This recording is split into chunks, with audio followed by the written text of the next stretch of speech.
yes, dear, we're making more progress now. Yes, dear, we're making more progress now. Yes, dear, we're making more progress now. Still have a long way to go. They promised to bring us more revenue and quality. Promised to bring us more revenue and quality. Promised to bring us more revenue and quality. Instead is now on its way. Yes, dear, we're making more progress now.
Hello everybody, this is Brian O'Haron on a rather cool day. Maybe we get a little snow this evening, probably a little rain over the next day or so, but we'll live through it.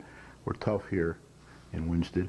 The nice picture, colorful picture you're going to see with me tonight is a picture that's going to be a lady who is a lady working in the state of California where the Japanese intern camps were during World War II.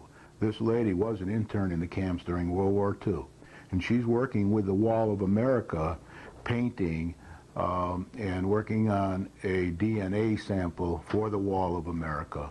And DNA, of course, as we know, goes back, everybody one way or another is connected through DNA all the way back since time began. So I think the point they're trying to make there is, hey, we're all one team, we're all got the same DNA of one sort or another, and we should treat each other a little better, kind of the same message I'm trying to get across in the town of Winsted. So this lady's painting part of the mural. Ellen Griesendeck was in town this week with her whole team, and they went through the inland wetlands over the last week or two, and they also, I think it was last week, I can't remember anymore my weeks, but she also went through planning and zoning, and they got their approvals to move on with their program in this town with a few minor conditions attached to each one. They're kind of the normal conditions they attach to these. All permits and approvals from those two boards usually have some normal conditions attached to them. The fact that they have to get permits to do the work, that kind of stuff. So we're very happy for them. They were very happy themselves. They had a little program in the afternoon down there on Monday at the building, and they had many visitors there to meet the people and to see like a warm up to meet Ellen and all her team. So and see what they were doing. So that went very well. Now this lady is going to honor through her contribution to the Wall of America. Remember, I said there are people on from every state working on this wall one way or another, children, grown-ups, thousands of people working on this, and under the coordination of Ellen and her team. But the honor of the Japanese that were in those internment camps during World War II, I'm sure you've all heard about those by now. I think there were a couple thousand of them in there, and This is a sample DNA, and when the wall is there, you'll be able to click on the DNA, and all kinds of information will come up on your computer anywhere in the world. So it's another good feature, the educational aspect of this Wall of America. Now, the thing I want to point out now as well is that the Connecticut Business Magazine here, I'll put it up just so you can see what it looks like, had a little article about them this week in its business magazine. This is Ellen standing in front of part of the mural, wall rather, Wall of America, and there's a nice write-up here. And if you want to get a copy of that, you can go to www.ctbizmag.com, and you can get a copy of this, print it out, read it, and it'll be very interesting for you. Okay, now I'm going to switch now to some more comments, and before I get on to the agenda, I want to say a few more comments, and that is that at this week's Charter Revision Commission, which happened on Tuesday evening, it was Wednesday evening. I lose track of my days sometime. Wednesday evening, and Heather Capabianca came to the meeting, and she talked in the public hearing or public comment part of the meeting, and she brought us up to date and with an old friend from 1916 or so, Henry Fayol. He was a Frenchman. I think he wasn't born in France, but he was a Frenchman who wrote a lot about management. And he wrote a very famous book called 14 Principles of Management. And those principles of management still apply, most of them today. There are people who challenge some of them, but the most important principles of management still apply to this day. So Heather has a lot of experience with the principles of management. She studied them, has a master's degree, and also was a troubleshooter and an educator in that area. So she has a lot of experience, and she does understand these things. And she came and explained them to us, answered questions that were posed by the commission people, and it was very helpful. So I wanted to mention that here today, and I will be talking more about Henri in the next month or so, and I will try to obtain a picture of him. I know there is one on the internet. I just didn't have time to get it off today and blow it up big enough to be used on TV. But that's a name you're going to hear quite a bit of over the next few months, because we are working on the charter revision. We're trying to get, we'll probably try to make sure the best principles of management are in the charter before we pass it off to the selectmen for a decision whether they bring it to the voters or not for approval, if at all. Okay, so that's what I want to say about that. Now, the other thing I want to say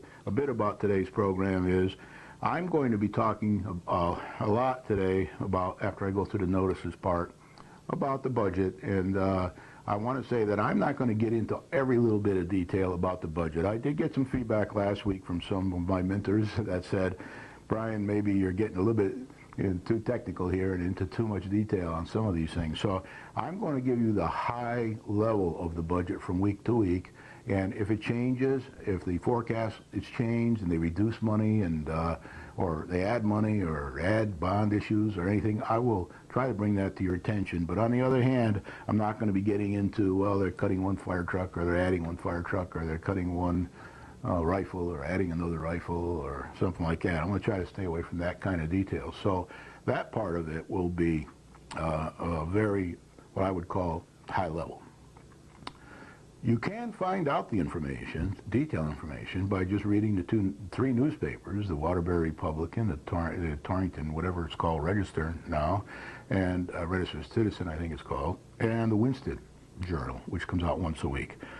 And I want to say, for those who don't buy these papers, you can access this information at either the two libraries, at the college library or at the college down here, or you can go to the Beardsley and Memorial Library. They do keep the papers, and they do keep them back many months. So if you want to look at some of the history there in the papers, you can do that. Or if you want to go down in the morning and read the papers, you can. Of course, they also have other papers. I think Beardsley Memorial gets the New York Times, and they get the Hartford Courant, and there's plenty of papers there. So if you want more detailed information, keep an eye on the newspapers and on the various TV programs, selectmen meetings.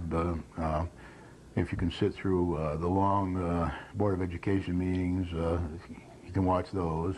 What I usually like to do is just tape them, fast forward to the information I want to see, and then ignore the rest.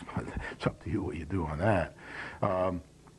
Then I'm going to start talking about, remind you that we did have a bond issue that was going to be huge bond issue. It's a $57 million commitment. The actual number on the bond was like $42 million or so, give or take. But the commitment, because of the interest, $13 million in interest or so that was going to be applied, was more like $57 million. So I like to use that $57 million number because that's more accurate as to what we were going to be spending over the 20 years for the stuff in the bond issue. Now, when the selectmen came in, they canceled that bond issue. So right up front, as I said on previous programs, that saves us quite a bit of money, we taxpayers in town, quite a bit of money. On the other hand, some of the work, the urgent work, needs to be done. And I did a little polling around this week, sent some emails to various people. I did attend the 3 budget meetings. There were a couple other people there and me. I did go, as I said last week, I went through the 3 budget meetings, and I did go through the whole budget, and I talked to a lot of people, and I got a pretty good idea what's happening there. There's another, as we speak tonight, there's another meeting, with a combined meeting of the Selectmen and the Board of Education, and they're gonna go over the Board of Education budget.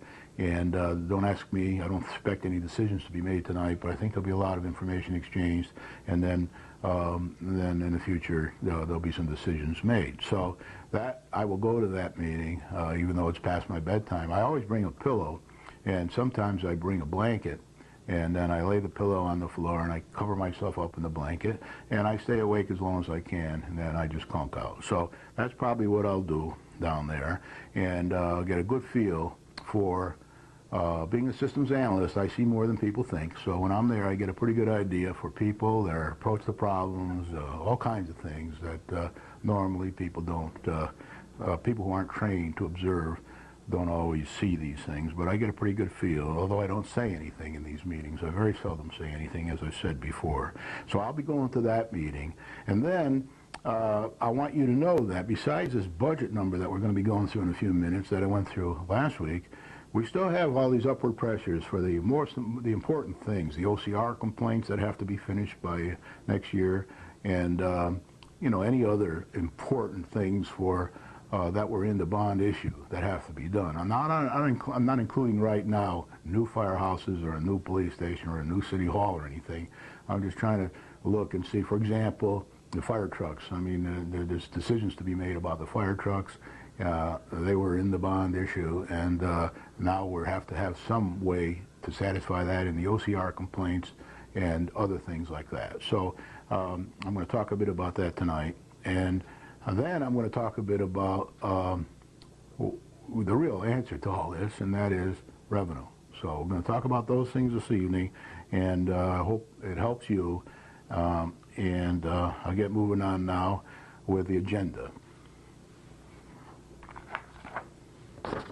The agenda tonight is, normally I've already given you the comments. I'm going to go through notices. Last week I thought I was going to do notices, but I somehow skipped over them. So I want to go back and I want to do the notices this week, take my time so you can all see that are interested in these notices. I think they're important to certain people in town, not important to others. But then I'll do a quick financial update on the budget and other things related. And then I'm going to talk a little bit about the different departments' urgent capital needs, not in great detail, but enough so you know that everybody's aware that these things have to be done and that you're going to have to take these things into consideration. We'll talk a bit about the alternatives to solving these capital needs. There are several different ways you can do it. And then the profitable revenue that we got coming into town over the next, hopefully over the next 5 years or so, or longer. And then profitable, I call them additions to the town. Profitable additions to the town, in my view, and I try to find a better name for that. If anybody's got a good suggestion, let me know. But there are things that are coming to town, such as the Wall of America, that are sort of tax-free. They won't be paying any taxes. They won't help us get profitable tax revenue into our tax base. So same with as best I know, the same with the Tort Museum. So there's a whole category of those kind of things, but they're good for the town, and we need to do those.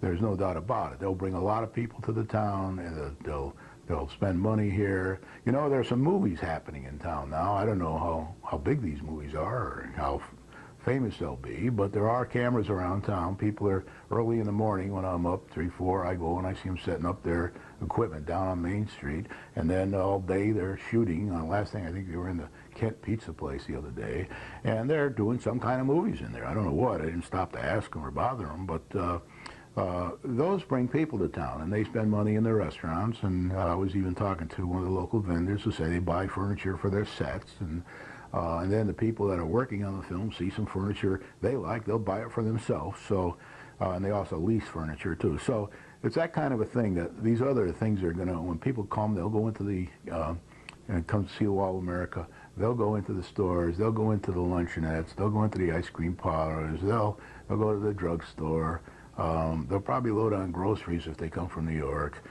They'll also be buying petrol, gas, and they'll be maybe even renting rooms in whatever places we got for them to rent rooms in, and trying to stay in town, or at least in a locality, if not here. If you remember, when I talked about all the money a few months ago that could come in when people start coming into the new developments, if they ever happen, is there's a lot of money that we'll spend in the region, because they'll be going to shops in Hartford, they'll be going to shops in Torrington, they'll be going all over the place. And they will spend money. So that's what I would call the profitable additions to the town that don't necessarily help the tax base or help us with our tax situation. So I'll be talking a bit about that. Now, as far as notices are concerned, you'll see in the back of me a picture I took with my little $5 camera I bought. Everybody thought I should have bought a $1 million camera to take this picture, but digital, up-to-date, computerized camera. But I bought just a plain old little old-fashioned camera, and I took a picture of the selectmen while they were looking at the budget. And I had it up last week as well, but I forgot to tell you what it was, and maybe didn't recognize them because they all had their head down with papers in front of them and trying to understand the detail in the budget. And that's one of the meetings I went to of the 3 meetings I went to last week. And you'll see that picture behind me.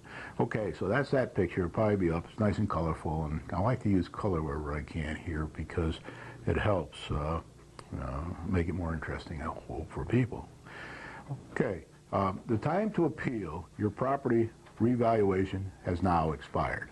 Now, remember last week, I did tell you that I had a friend of mine a mathematically competent friend of mine, did a function for me, a mathematical function. It will tell you how much, when a property valuation goes up X, the mill rate will go down Y. So not only did he do that for me, but he also came to me this week with a table. From if the grand list goes up 1%, here's how much the mill rate will go down. That doesn't include any new budget information.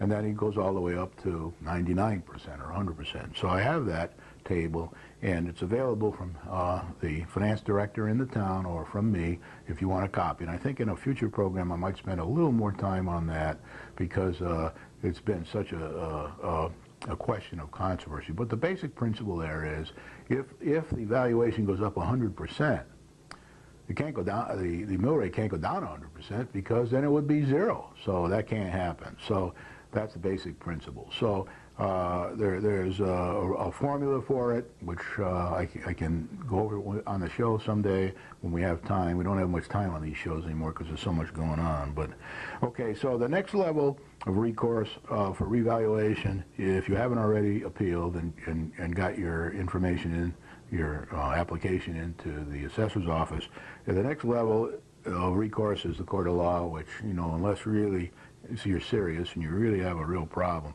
I would try to avoid, but it's up to you. It's a free country. You can do what you want. It's expensive to start, and it takes a long, long time to use these courts.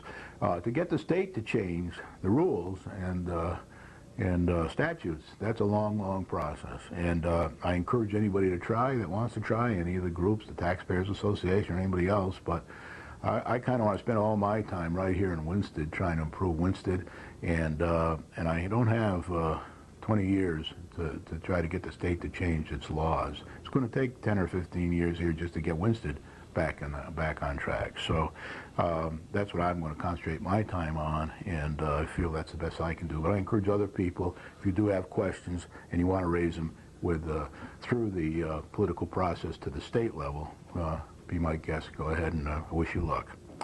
Applications for the elderly and disabled tax exemption that the government is putting in to try to stimulate the economy. Oh, I'm sorry, that's the wrong one. The applications for the elderly and disabled tax exemption submissions will be accepted until May 15th. So you got till May 15th, almost just about a half a month here, to get your submissions in for those tax things. And remember, in the background, the selectmen are working on a better deal there that'll probably be settled in a couple months. I don't know if it'll be in time for the next budget year, this budget year coming up, or the following one, but they're working on that. And then after that, they're going to work on it some more to try to make it even better.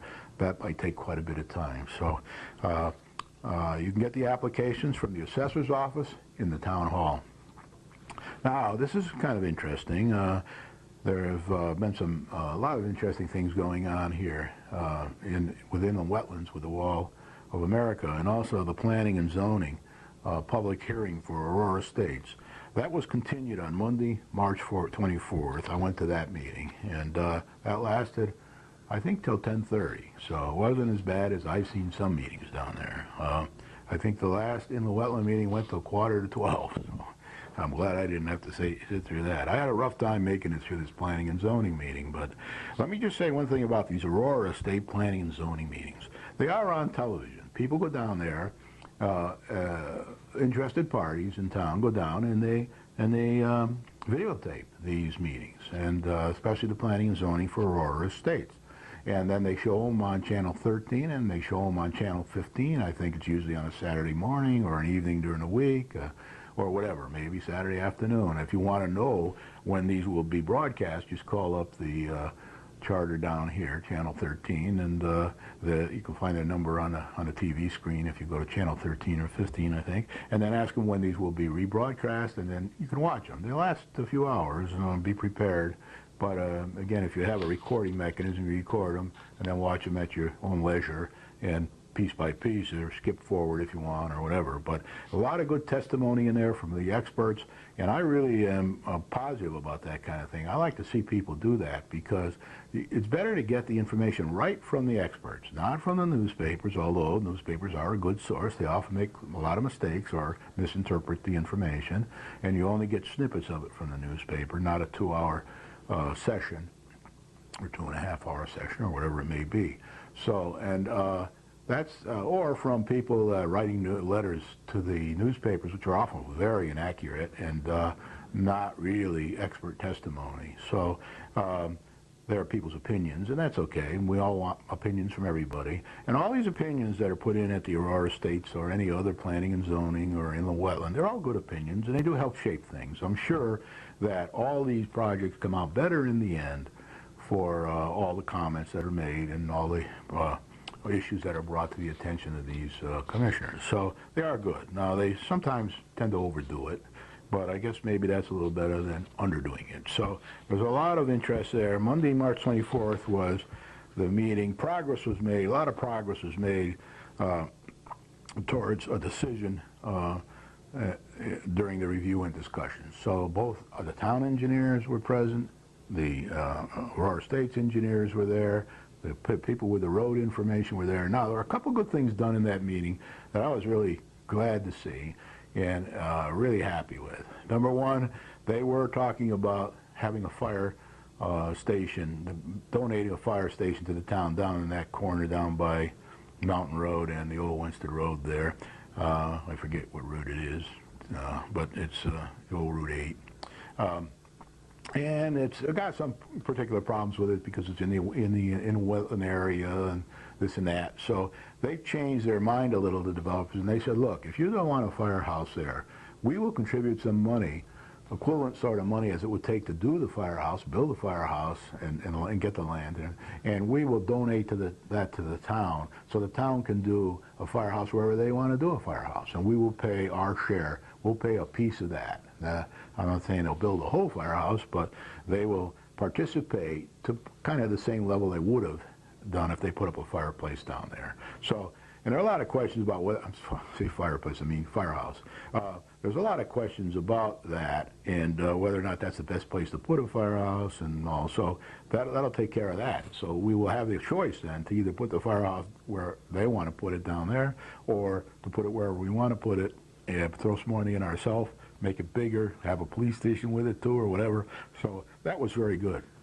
The other very positive thing they came up was that they want to donate 4 acres down there to the town, right on sort of the corner of Mountain Avenue and Old Route 8. They want to donate this acreage to the town for ballparks and soccer fields and things like that for the town to use. And there's some concern about that by the townspeople, because they're saying, well, you know, that'll create more traffic down there, and there has to be parking area and this and that. So what they said there is, well, if you don't want to do that, we'll donate some money for you to put the soccer field somewhere else, or we'll donate some money so you can upgrade your own recreational facilities in town, wherever you want to do it. So I thought those were two very, very positive things, and the kind of example of where these kind of developers can help our town. And sometimes I think they're more helpful to us than we are to them, and that's a real concern of mine. I see some pretty bad articles in the paper about the relationships between the people on various sides, and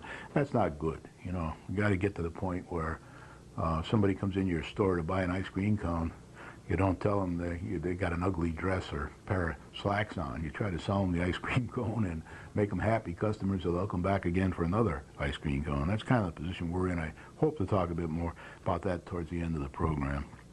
The next public hearing, continuation, this public hearing keeps getting continued. It won't be over for a month or so at least, I think.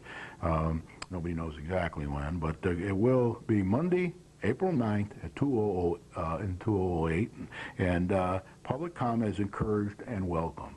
If you can make it there, you're welcome to go, and you're welcome to make comments during certain parts, and you're welcome to listen. And if you can't get there, you don't. I can't guarantee you they'll be videotaping that, but if they do videotape it, you'll be able to see it on television whenever Channel 13 or 15 chooses to show the program. So if you have any questions about that, just contact Channel 13, and they'll tell you the story on that. The Planning and Zoning Commission discussed the developers' required and requested changes to the Plan of Conservation and Development. It's called the POCD, Plan of Conservation and Development. Now, they want a few changes made to our plan, as I've been saying on this program for many months. They submitted a formal request that was talked about at this last meeting, and Monday, and they want some small changes made to the Plan of Development, of Conservation and Development, so they can run their sewers up to their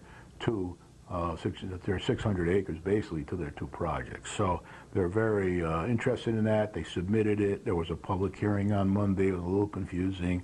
They received a letter from the Litchfield Hills Council of Elected Officials a little late on Monday afternoon, too late to have it distributed for everybody to read. So although the public hearing is closed, if you go down there for the next meeting on the next meeting they have, you won't be able to I don't think, make a public comment during the public hearing part. You might be able to make public comment during the open public comment session, I don't know.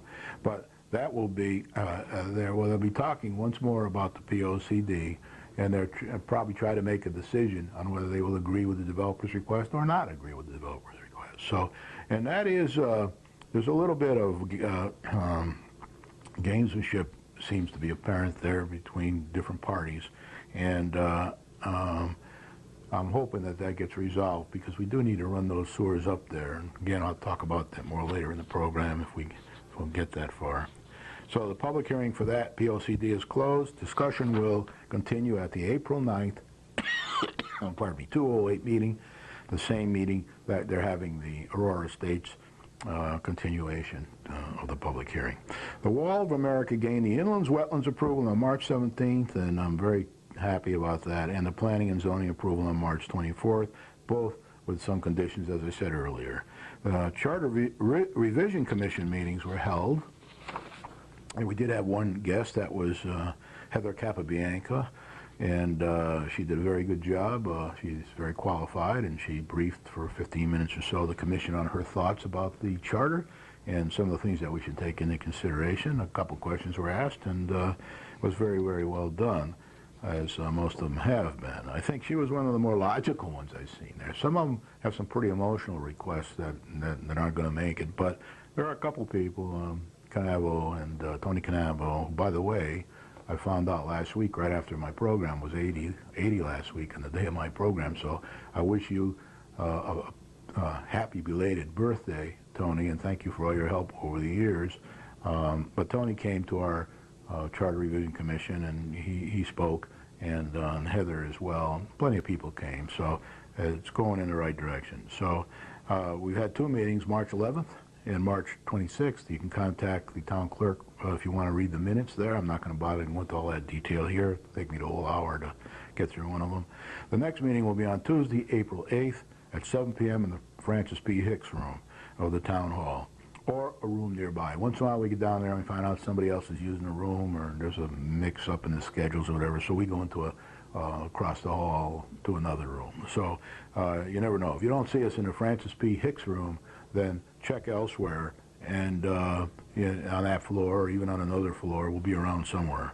And all are welcome to comment in the first 15 minutes, and sometimes if there's enough people there and there's some good comment, that 15 minutes will be stretched out, and we don't want anybody to go away without getting their comments in. Further meetings, Wednesday, April 23rd is another meeting. Tuesday, May 13th, and Wednesday, May 28th. So if you want to go to the next four, I think they have picked the first Tuesday in the second Tuesday in the month, and the fourth Wednesday in the month. So I gave you the dates, but that's kind of the formula for it.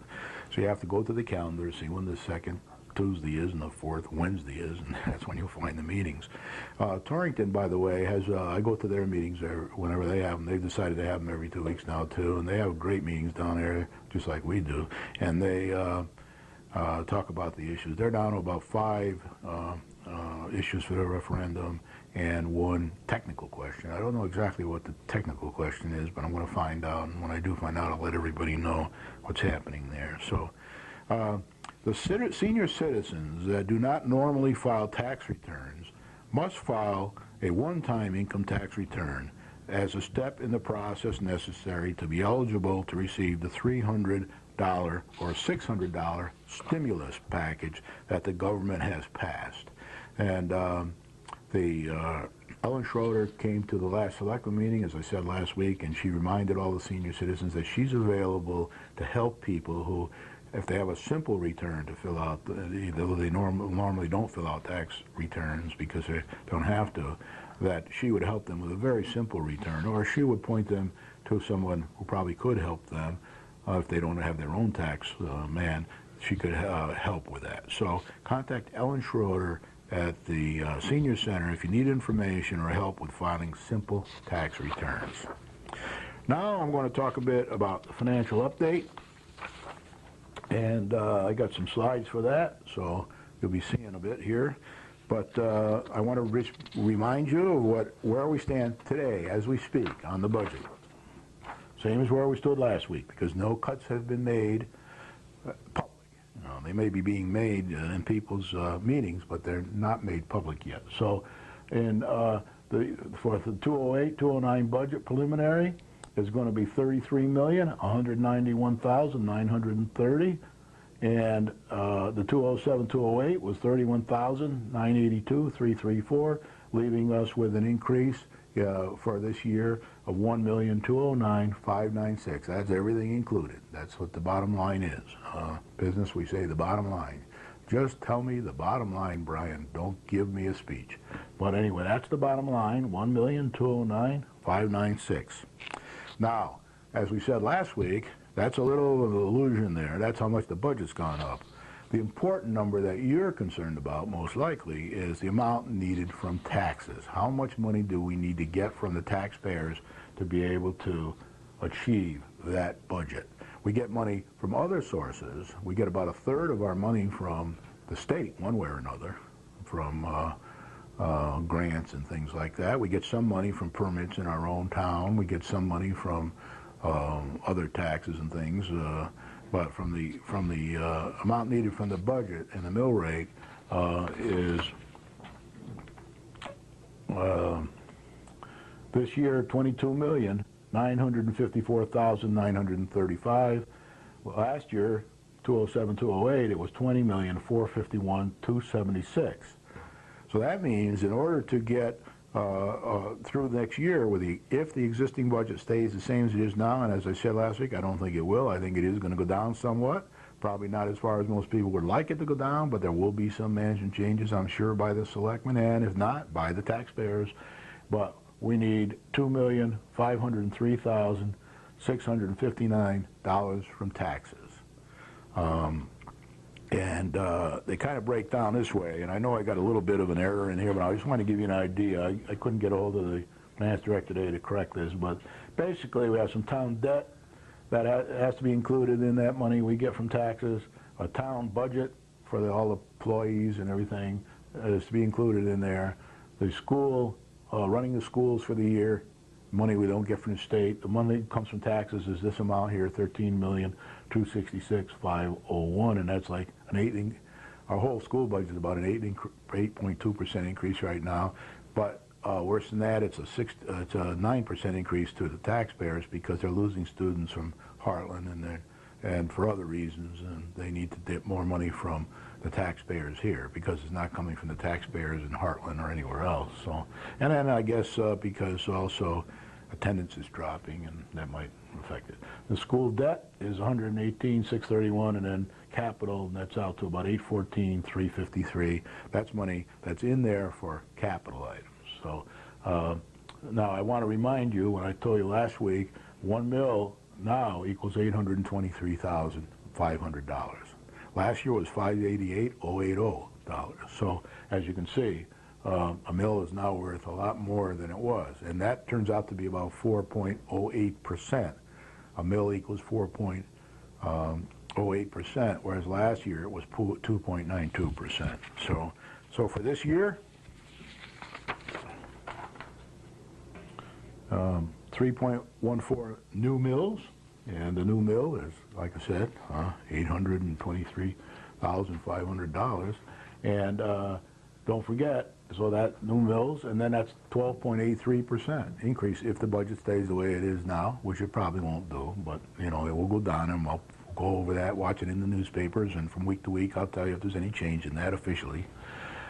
And don't forget revaluation for those people who did get the big revaluation hikes, and some of them did. Some of them get a decrease because of revaluation. And if you want to know, you can if you don't already know, I'm sure most people know that whether they're going to get an increase or a decrease. But don't forget that on top of your revaluation needs to go some number that's going to come up here in the end. So all numbers are unofficial, and approximate. So I wanted you to know that. Okay, now I'm going to talk a bit about urgent needs, because I want to point out that what's in the budget here doesn't cover much of what was in the bond issue. For example, the Pearson School OCR violations that the school building committee is working on, which could be as much as, say, $800,000, of which some percentage, say 65% will be reimbursed to us at the end by the state, or by the federal government, I guess it is. I'm not sure which, but whichever. But we'll get money back for that, and that's going to help us. So now there are other things too that we may need. So there may be some bond issues that have to go out this year, or some other forms of borrowing. And I'm going to talk a bit about the different options here in a minute. Okay, so for urgent needs, we have the OCR violations and other urgent capital needs of the schools. far as I can see, there are none in there that were in the bond issue. There may be there's some maintenance stuff in there for the schools and things, and I'm not totally up to date on that. I'm still waiting for a reply on that. But basically, there's not much in there. That'll have to come through other forms of getting the money.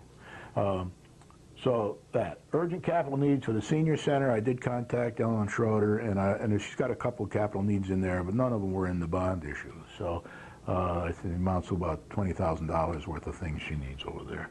Urgent capital needs for the police department, I contacted the police department, and they don't really have any capital. They have capital in their budget for police cars and replacements and other kinds of things they need.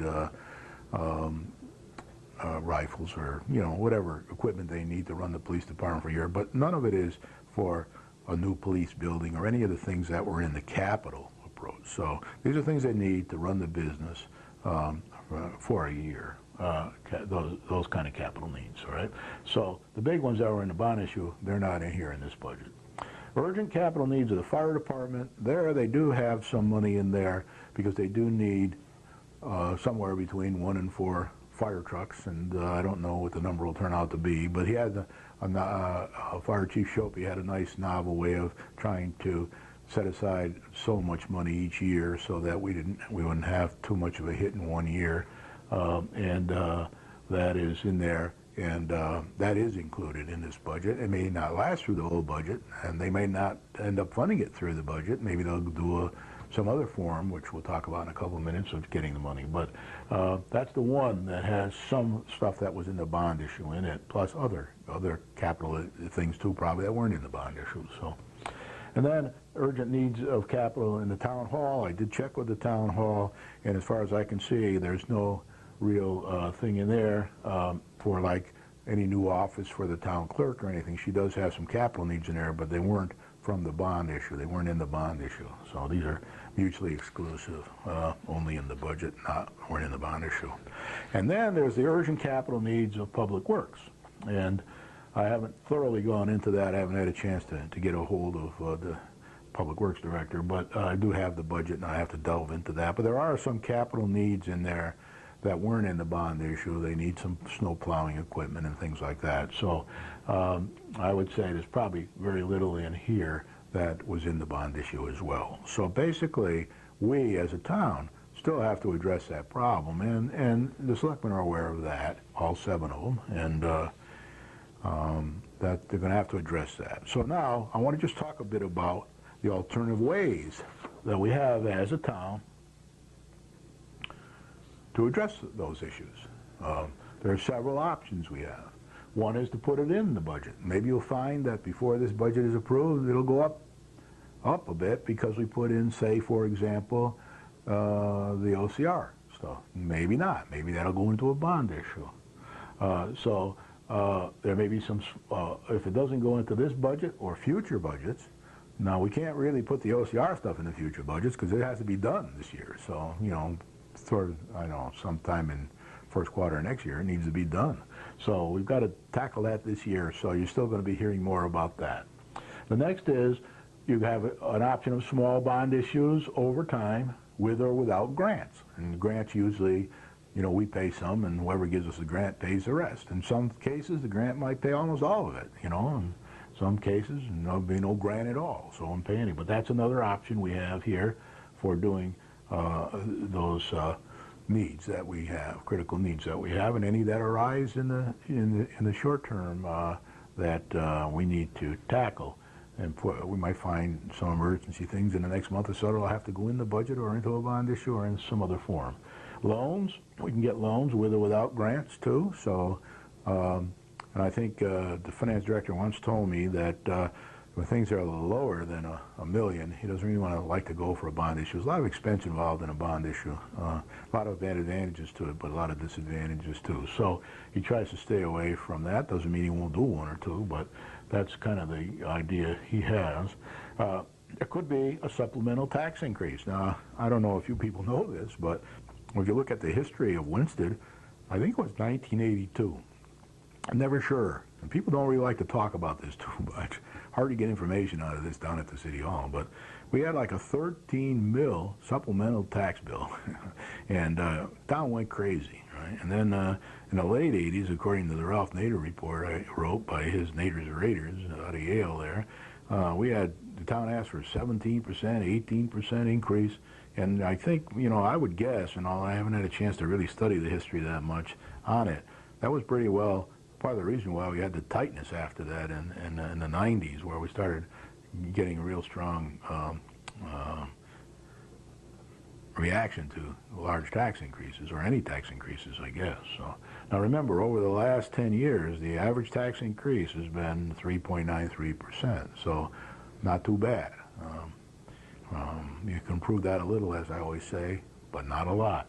So I don't think too many people have averages that are higher than 5%, if that. So I always had the exceptional year. Of course, I'm talking about averages here. And I said once before that I went back a few more years while I was doing the Torrington to Winston comparison for the Charter Revision Commission of the good demographics, and we actually go up to like 5.5% if you had, say, go over 14 years or so. So, we've been doing okay getting money out of the taxpayers here. It's not as bad as people might make it out to be. Could always been better, of course, but it wasn't. So we have to deal with the facts we have available here now. So the next thing we could have is, surprise, surprise, a huge bond issue. We want to try to avoid that, just like we did the last time around, because unless you really plan them properly and you're really sure of what you're doing and you really have expert management, which we didn't have on the last bond issue, then, it's very expensive. Interest alone is a killer on that. So we have to be very careful there. Remember on the last large bond issue, we had a lot of question marks about things could be changed halfway through, the work could be reduced, but the money the same, that kind of thing. All very, very not really good business. So we want to try to avoid that. Doesn't mean we won't have to have one, but there is, someday if you want a new firehouse or a new police station, you might have to do a larger bond issue. It won't be $57 million, but it could be a larger bond issue than we're used to normally dealing with. And then the next one is private capital, pass the hat type thing. I used to say pass the hat, but it's, people leave you money in their wills and people donate money to the town, and a lot of that happens in Torrington. People donate for the town portion of a lot of the grant matching. A lot of it comes from Torrington businesses and Torrington industrialists, and people who have money and donate and in their wills and things, and they collect a lot of money. I think there's somewhere between 10 and 20 million in the pot down there, which we get some from time to time for computers, for the library. We can apply to them for some money once in a while for things for our town. So, and we do. So we get some, I guess, and some we don't get. You're in competition when you do that, but there is a possibility here that sooner or later we might be able to get some money that way. I do know we have a line item in the budget that anybody who wants to in town can donate money to that line item. And you won't be surprised to hear that that line item is usually zero because nobody donates to it. Now, people in town do donate a lot of money to a lot of things, United Way and all kinds of things, so I don't want you to get the wrong idea here. But if anybody wanted to donate some money to the town, say, in their will, then it would go into that line item and it would be available to the town. So that's something to think about, all you people out there that don't have anywhere for your money to go someday. You might want to consider the town of Winston. Now, what's the real answer here? As I always say, the real answer is more profitable revenue to the town. That's the best way to go. And it's very, very important. As I've said for a long time, I can't keep showing the same papers over and over again or we'll be spinning our wheels here. But we need to get the profitable tax base up. And we got to get more businesses in town that'll pay taxes. We've got to get more retailers in town that'll pay taxes. We've got to get these big developments, which I call the quantum leap. We got to get them behind us, get all the permits out of the way, help the developer get the permits from the state that he needs, from the DEP and the Army Corps of Engineers that they need, and get on with it. And then try to get a couple other big things. You know, you can get things to come to town that that are fair. We want to have children in the school system, but there has to be a balance, you know. And whenever I give talks, I always say, you know, balance is hard to achieve. A tightrope walker never achieves balance. They carry a big stick, and they're always going a little to the right or a little to the left, and they never really achieve balance. And that's what happens whenever you're trying to achieve balance. It's very, very difficult. So we need to get a balance here, and we need to get enough profitable revenue in to the town so that more people help us pay for our wants and needs and help us get this town squared away. And we can do that. Now, I'm going to show you right now, once again, for the umpteenth time, what our options are. And there are few. There are very few, and they ain't close. They're not close at all. So the first option is the Highland Ridge Estates and St. Anne's Country Club, 500 acres off of Old Route 8. That needs a couple things. It needs to get those changes made to the Plan of Conservation and Development, those quick changes. Can't wait for the whole thing to be redone. It needs those quick changes. And by the way, we're not a rich town, so we can't put a lot of money into redoing that whole POCD for quite a while. So that's up to the selectmen how they do that, but it's got to come out of the tax money. So that's that, unless they find another way to do it. That, I want to tell you that it doesn't cost us basically any money to get that in town. This developer's knocking on our door. He's paying for all the services that he needs from us. He's paying for the engineers to review his plans. He's paying for all kinds of money. I think he's put about $300,000 into that already. And there's a lot of arguments about it, but basically we don't have to go out and spend a lot of money to get this developer to come to town like we would for other things. So that's a big, big plus for us. And happens to be, in my opinion, from what I've seen, a very positive guy. He's made some mistakes along the way, and we've made some mistakes along the way, and we tend to always look at his, but not ours, but they do balance out. So that would be the best thing we could do for this town. It's already got the planning and zoning permission, it's already got the inland wetland permission, and we need to finish the Army Corps, and we need to get these POCD changes made, and we need to get DEP approval. That's probably a year away or more, but basically we need to get to the point where the ball's in the court of the developer. Let's get on with it. Let's get this stuff going. Now, we do have a lot of amateurs in town who think they know more about real estate than this developer, but I can tell you he's putting in $300 million into this town, and my bet is with him, with the long term. I do have some experience in real estate myself, and I know how it's cyclical the whole thing can be. So nothing's going to be a cakewalk here, but over the long term, we should be able to do all right.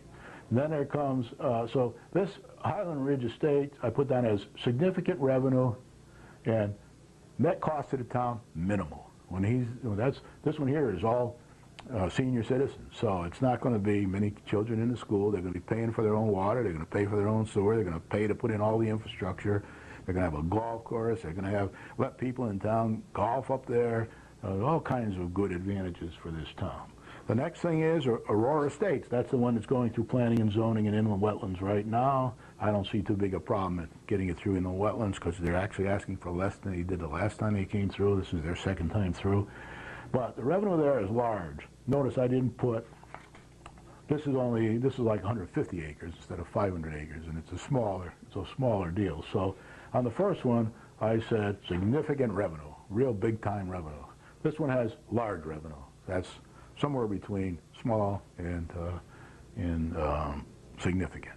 So I could actually give you those numbers, but I didn't have time tonight to go through all the numbers again. Sometime I'm going to work them out here. Some new numbers were just submitted to the planning and zoning this week. I'll go through those. I'll try to get them up on TV for you so you can see in perspective. But again, the net cost to town is minimal, plus they want to make donations to the town for the firemen, and they want to make donations to the town one way or another to the recreation area.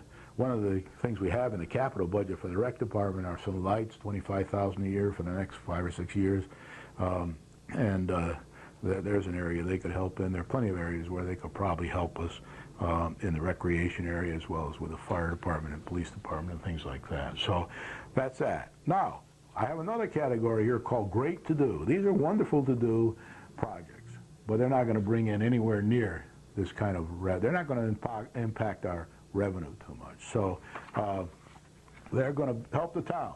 The Willow Street development is one, and that's the one we talked about last week where it was brought up at the selectmen meeting. I have a copy right here, if I can get him to flash the camera here a minute. There we go. This is a copy of the plan. This is only the first 3 pages of the plan. It was done in 1999, and the first three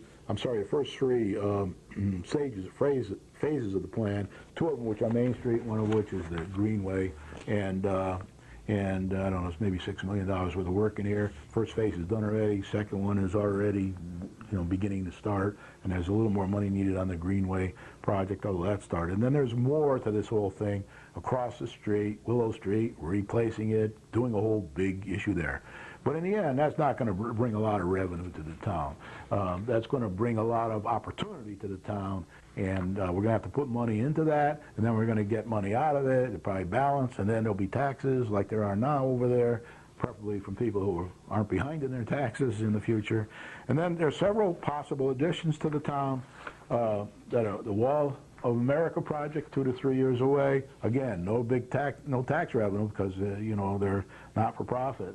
And but it will bring a lot of visitors to town who will spend money and who will learn our town, maybe even move here in the end, or coax people to put the factories here or retail businesses here.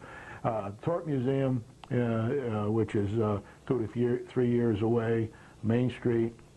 Soldiers Monument, they're starting to publicize that around America, and they want to clean up the inside a little and do some more money, and I think they're trying to raise some money for that. That'll be a big help for the town as people come around there, because we do have a nice advantage there. The health center, I've read in the paper, they want to do work, so this is my number, 2 to 5 years. I didn't get them from them, but they have to raise money, they have to organize it all. If somebody knows a better number than that, give me a call and I'll change that number. The Greenway project, the finish of it, it's already started, but the finish to get it from the center of Winston to the center of Torrington is probably 1 to 2 years away. They still have some money raising to do and things there too. And then there's a college nursing program 2 to 3 years away where they're already raising money for that. I think they've raised maybe 1.2 million and they need 2 million. They're going to be educating nursing students here, which is a great thing for the town. So I'm really happy that all those things are happening, but I want to be very fair to you. The only 2 things that are really going to help our tax base significantly right now are those developments that are kind of the 2 big developments that I call the quantum leap. Now, one other thing I'd like to say to you is I went to the Torrington meeting the other day, and their grand list is $14 million, and they added $3 million to it this year. So they're really in the pink down there as far as that's concerned. With that, I'm going to say thank you very much. It's past my bedtime. I'll see you again next week.